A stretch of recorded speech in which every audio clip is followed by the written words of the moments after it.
Audi TT, removing bushes without a press. Hi all, Andy here and welcome back to the channel where tonight I am removing the bushes from my front wishbone. Now this video is to cover those of you out there that don't have your own press in the garage like me. So I need a way to remove this bush and also this bush from the wishbone. Now I've seen people have set fire to the bush to melt them out, but that will leave you with a metal ring around the inside of the bush fitting. You can of course take it to the garage, pay them a few pounds and get them to press them out as well. If you try and take your wishbone to a refurbisher for powder coating with the bushes in, like the one I went to, they may say they won't touch it until you remove the bushings yourself. To look at the state of the bushings, as you can see, they are horrendous.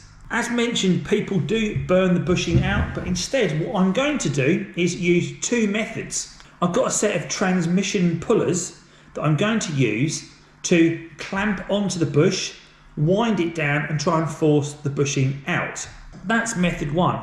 Method two is I'm going to take a hole saw and I'm going to cut the rubber just inside the casing for the bushing so that I'm left with a very thin sliver of rubber around the bushing case and just the case in place.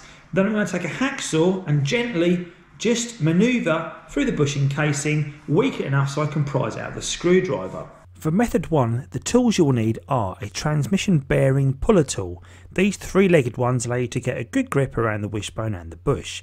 Depending on the bolt drive for the puller, a 17mm socket and breaker bar will be needed to give you purchase on the puller to turn it.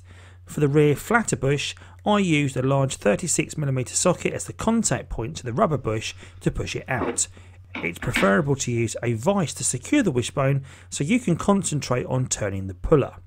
A metal hacksaw to cut through the bushing casing, and a pick tool or a screw to clean up the bearing face, and a flat screwdriver to prise the bearing case from the wishbone once it's cut through. Now there's lots of moaning and groaning going on from the bush, and it is pressing the rubber away from the bushing casing.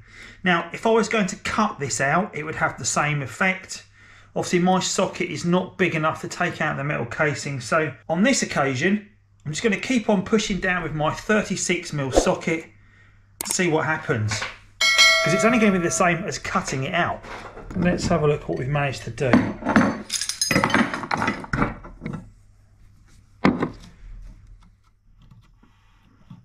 The rubber part has almost come away from the casing, which is good because if we can get all the rubber out in one go, it will make removing the casing easy with the saw.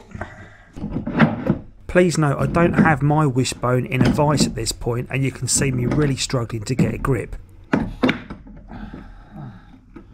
That's the bushing, the rubber bushing part out. So that transmission puller is a great little tool. So there's the rubber bushing out, so I haven't needed to cut that away, and looking at how brittle that is, I don't think it'd come out anyway. But what it's left me with is the rubber hole on the casing. It's pretty cruddied up, so I might try and rub that back with a multi-tool to see if I can see the edge of it a bit clearer, because I think this is just built up rubbish. See if I can find where the edge of that casing is and cut through it and get it out. Just wiping around where the bearing sits, you can quite clearly see this lip of where the old casing is sitting inside. And this part, the darker part, is the wishbone itself, so it's this part we've got to get through. Just taking a screw and see if we can dig around that. It's pretty corroded. Seems to be the bush is a lot further pressed in on this side. So I've got my hole saw upside down, just the right size of the bearing. I've got my big socket again on the inside of that, so I've got something to press against. Expecting this to be a bit harder to turn, because now we are going to be pressing on that case. Definitely no movement. If you've enjoyed this video, then please do give it a thumbs up, and also think about subscribing to my channel where you'll find a whole host of content on the Audi TT Mark 1. Bearing pushers, or whatever the plates would be classed as, they tend to have a chamfered edge, so that when you push it, it sort of centrally aligns itself, pulls itself into alignment. This doesn't have the benefit of that, but let's see if it budges the other way. The hole saw kept moving off centre, so I resorted to using the hacksaw. So I'm really struggling to get that out, so I think the only thing for me to do is to set about that with a hacksaw. So the wishbone is now in the vise, which will keep this nice and sturdy while I put the hacksaw on it. So very gently, I'm just going to start cutting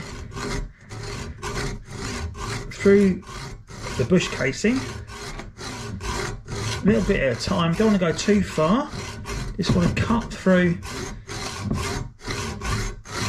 Stop every now and again, take a look at the cut we've made, hardly touched it. Keep it nice and level so that you're not cutting into the wishbone. Once you've cut into it a little bit, it should start to weaken. There we go. See that rusty case now lifting up. There we go. That crack sounds to me like it's busted through, which it has. There we go.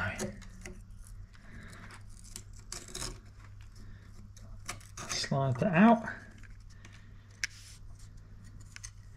It's interesting now it's out because it's so smooth, it makes you wonder how it stayed bonded to the inside of here. So we can clean all of this up now, and I'm going to clean up the whole wishbone once I've got the second bush out. Same principle, forcing the rubber part of the bush out. That's nearly clear, can't be a lot left to go. It's all hanging out the bottom. Can we give that a little tap out? One more knackered bush. Method 2 requires a 32mm hole saw and a power tool to drive it. You again will need the hacksaw and screwdriver to prise the casing out and a hammer to give the rubber bush a whack. So the idea being, the hole saw will cut a hole straight through. However, I don't think I've got an awful lot of depth because you can see the metalwork from the middle of the bearing of the bush is poking up quite high, so I haven't got an awful lot of depth to get round it. As you can see from the smoke, this was really burning or melting the rubber rather than cutting it. It does stink as well. Turn it over, give it a go from the other side. You can clearly see on this side though where it's cut through the ring, but again it hasn't got an awful lot of depth.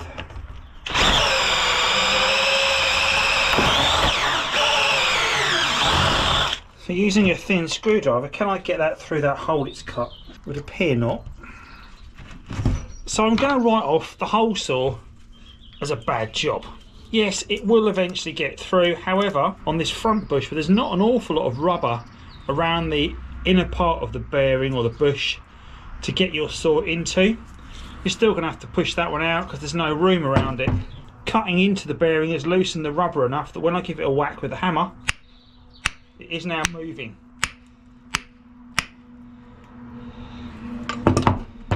You can see that is, oh there you go. So although it has been cut into, that cutting of the rubber has given it enough movement that it's loosened the bush that we've been able to push it out. But like we said, it has left the metal inner ring around it, so we are going to still need to cut through that with a hacksaw. So that's my video on how to remove bushes without a press. I hope you found it useful. As you can tell by the state of this wishbone, it's currently undergoing a restoration. So there will be future content coming on refurbishing wishbones and of course refitting the bushes. As always, thanks for watching guys, and see you soon. Take care.